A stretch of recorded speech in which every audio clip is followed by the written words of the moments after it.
Lake Lanier has a seriously eerie reputation, and for good reason. It's one of the most infamous lakes in the U.S. for strange drownings, ghost stories, and urban legends. Here's a breakdown of what makes it so haunted. Lake Lanier was created in the 1950s by the U.S. Army Corps of Engineers to provide hydroelectric power and water to North Georgia. But to do that, they flooded several communities, entire towns, including cemeteries, homes, and businesses. Many say not all the graves were properly relocated. People claim the lake was built on top of the dead, literally. There have been hundreds of deaths and disappearances in and around Lake Lanier, many unexplained.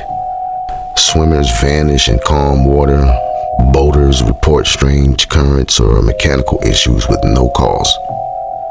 Some who survived drowning attempts say it felt like they were pulled under by invisible hands.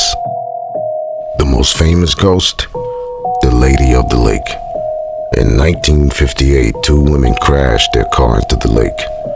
A year later, a body floated up wearing a blue dress, but wasn't positively identified.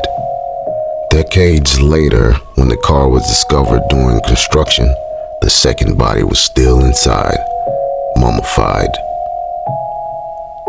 People say they've seen a woman in a blue dress wandering the shore at night, missing hands or a missing face, asking for help before vanishing.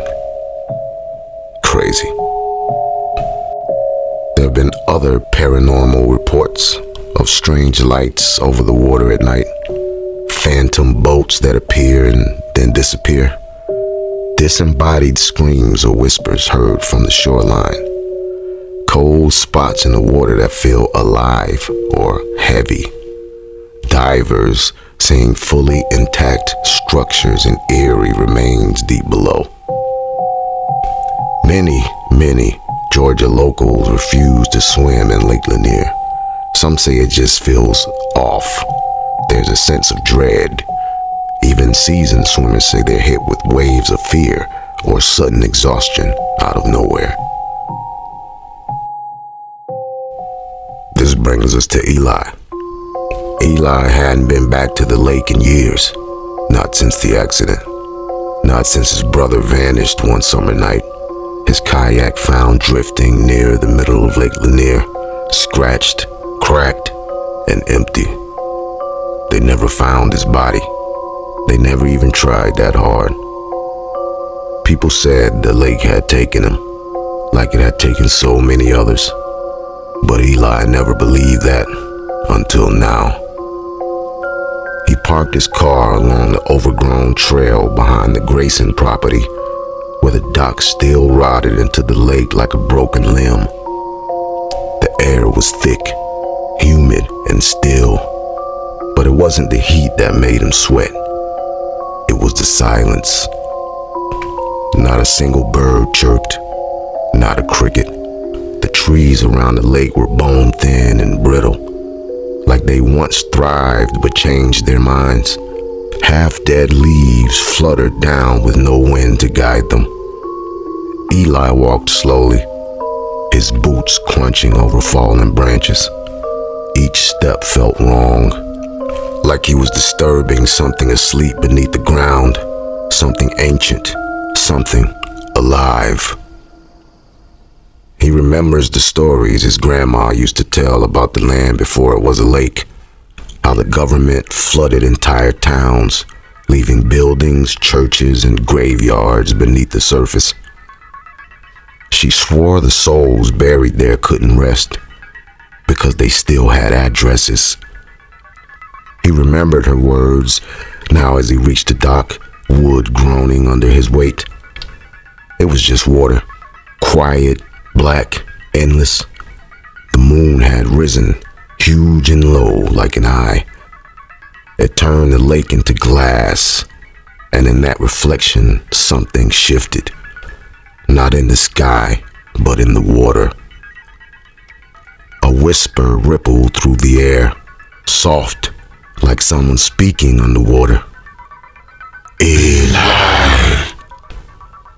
turned, but no one was there. Then he heard a splash. It came from the center of the lake, just past the rusted buoy line. The surface moved, disturbed by something, a shape rising. At first, it looked like a log, but it was too smooth, too round. Then came the hair, dark and heavy. Long strands stuck to a pale face, half sunken and lifeless. The blue dress was unmistakable, following beneath the surface like ink. And then, eyes opened, empty, hollow, screaming without sound. Eli froze. The woman floated at the center of the lake, her face a mask of something long forgotten, half human, half decay. Her hair tangled in the current, her arms limp at her sides, but her eyes, those hollow black pits, were fixed on him. He stumbled back a step, nearly slipping on the warped wood. The dock moaned beneath his weight, almost protesting his presence. He told himself to turn and leave, just go, but he didn't, because deep down, some part of him thought, what if it's Matt? What if this thing can lead me to my brother? The woman began to move, not swimming, but gliding, drawn forward like she was on a rail beneath the surface. No ripples, no splashing, just motion, silent and unnatural. And then she spoke. No mouth movement, just a whisper that burrowed into his ears like fog through a crack. You left him. He called for you. Eli's breath caught. Matt. The night he disappeared, Eli had been asleep in their cabin just 100 yards away. He never heard anything. Not a cry, not a splash, not even the door. But now, she knew. A sudden chill clamped around his ankle. He looked down, nothing was there. Just black water lapping at the edge of the dock. Still, it felt like something was gripping him, cold and firm, pulling. He tore himself back and dropped to his knees, panting. But the feeling didn't leave. It climbed up his leg like water pressure. But he was still dry, still on land, until the dock creaked. Another whisper, "Come closer." Then another sound higher up, from the house on the hill, half hidden in the trees. It had been abandoned for decades, a crumbling shell above the lake. But now, in the topmost window, a figure moved, back and forth, just a shadow. But Eli saw it. It was pacing. He stood, his legs trembling, every instinct in his body screaming to run. But that name echoed again. Matt. Matt. He had to know. If there was even a chance his brother was still connected to this place, he wanted to know. Eli turned toward the path and made his way toward the old house. Behind him, the lake rippled again. The woman was gone, but not the whispers. They followed him into the woods. The trail that led to the house was barely there, just broken earth, choked with roots and dead leaves. Trees leaned in, closing off the moonlight, their limbs creaking like they were whispering to each other, or warning him. Eli's flashlight flickered, once, twice, then steadied. The house came into view like a memory surfing from black water. It was massive, 3 stories tall with warped Victorian architecture and peeling paint that looked almost burned. The windows stared out like blind eyes, and the front door sagged open as if exhaling. He hesitated. The whispers were louder now, but muffled, like they were coming from inside the walls. He stepped through the doorway. The air changed, thick, wet, like breathing through soaked cotton. Inside, the floorboards bent under his weight. Mold clung to the wallpaper and old portraits stared down, their eyes scratched out, faces warped by time. A candle burned in the hall, a single flame, still and silent. No breeze, no sign of life, and yet the wicked danced. It flickered like a heartbeat. He moved slowly, his footsteps echoing down the corridor. That's when he heard it, footsteps above him. Back and forth, back and forth, back and forth. The same pacing he saw from the lake. He climbed the stairs. The second floor was worse. The walls breathed. He could feel it, like the house was alive, pulsing in and out. The boards subtly rising beneath his feet. He passed shattered picture frames, claw marks in the wood, long faded blood on the wallpaper. At the end of the hall, the door was cracked open. Beyond it, moonlight spilled into the room through the broken window. The light twitched as it filtered through something moving. He stepped closer. The pacing stopped. Eli pushed the door open. The room was empty, dust. A decaying mattress, a small dresser, and then he saw the writing. On the mirror, scrawled in something too dark and too thick to be dust. He called for you. Behind him, the floor creaked, slow, deliberate. Someone else was in the room. Eli turned slowly, and there, in the corner, half shadowed by the flickering moonlight, stood his brother, Matt. Pale, wet, eyes too wide, skin bloated as if pulled straight from the bottom of the lake. He didn't blink, he didn't breathe, and when he opened his mouth to speak, water spilled out. Dark, endless water that soaked the floorboards. And when he whispered, "Why didn't you answer?" Eli staggered back. The floor squelched beneath his feet, wet, though the room had been dry moments ago.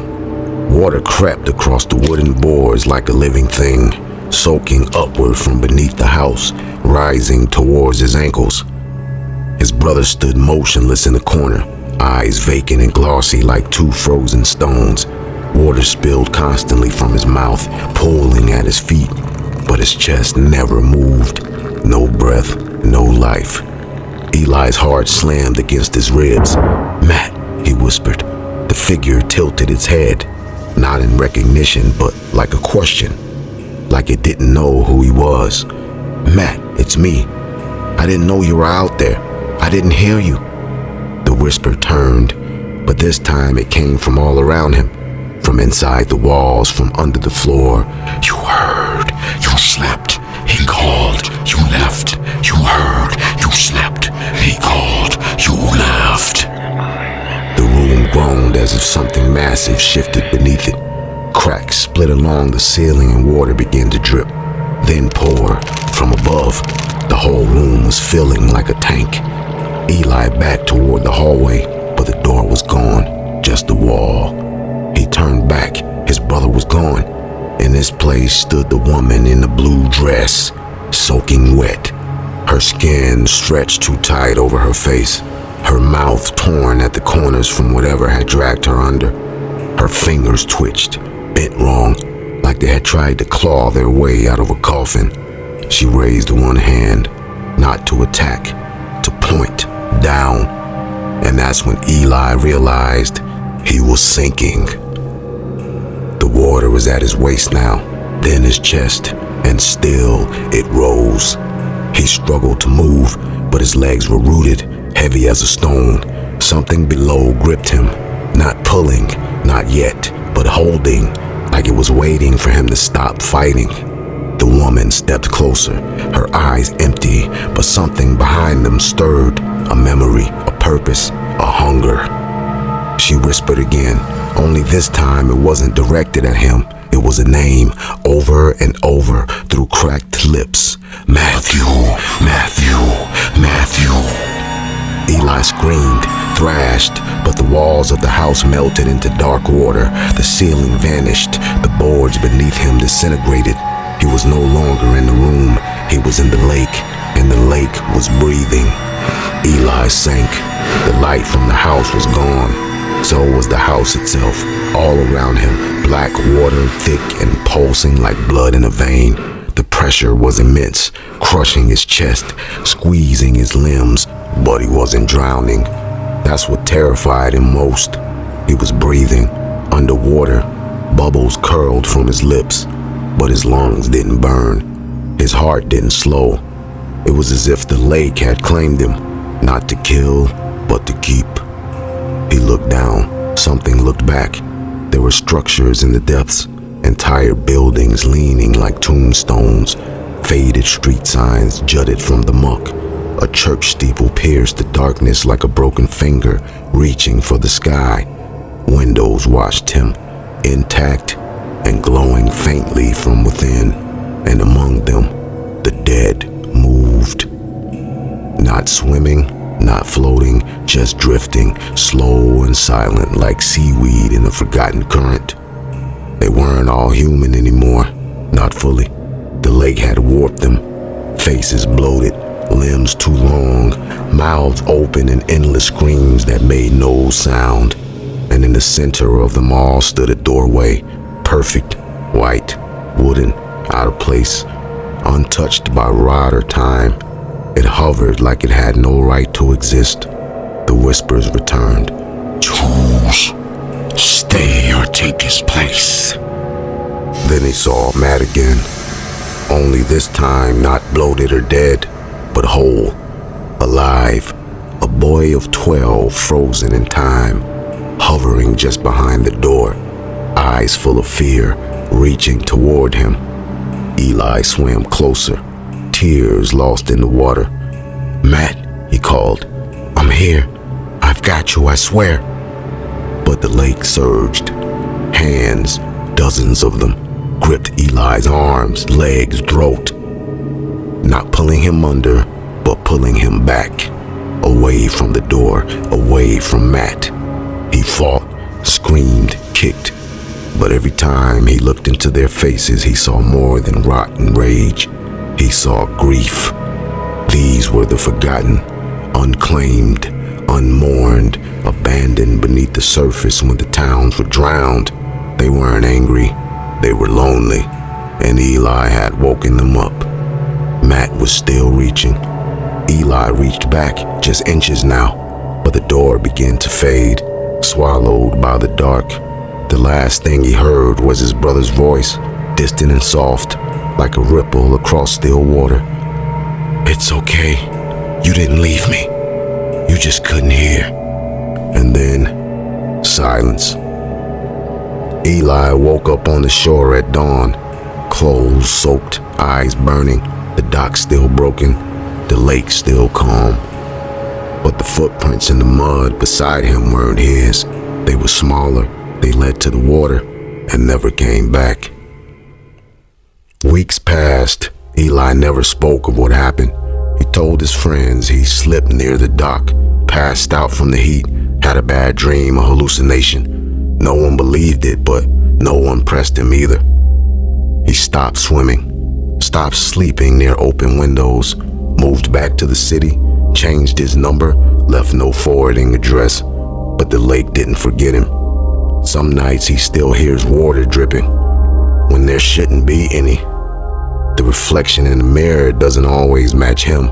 Sometimes it's younger, sometimes it's not him at all, and sometimes, just for a split second, there's a figure behind him in a blue dress, watching.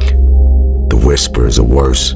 They don't come from dreams, they come from the walls, from the faucet, from the space beneath the floorboards. You were chosen. You came back. One always stays.